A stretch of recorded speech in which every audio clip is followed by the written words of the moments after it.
Whether the torque and horsepower figures are gathered at the rear wheel using a typical chassis dyno, or at the crankshaft via an engine dyno like manufacturers and regulatory bodies use, the objective is always to represent engine performance.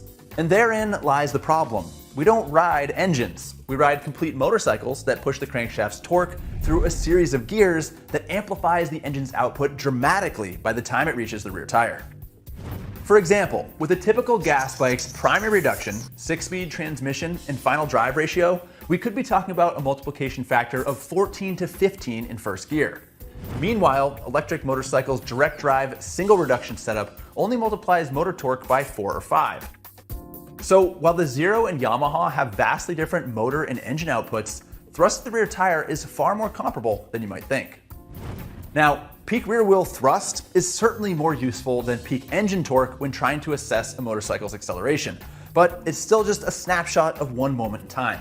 For a more complete picture of how a bike is going to respond when you open the throttle, we should take a look at what's called a tractive force graph, which gives us thrust on the y-axis charted against ground speed on the x-axis. Here we can see that the 48 pound-foot Yamaha MT-07 briefly offers more thrust in first gear, but then the Zero SRF dishes out loads more from 45 miles per hour on. Combine that with the fact that the Zero has uninterrupted acceleration, the e-bike doesn't have any gears to shift through because it doesn't need any, and the SRF feels properly fast in the mid-range.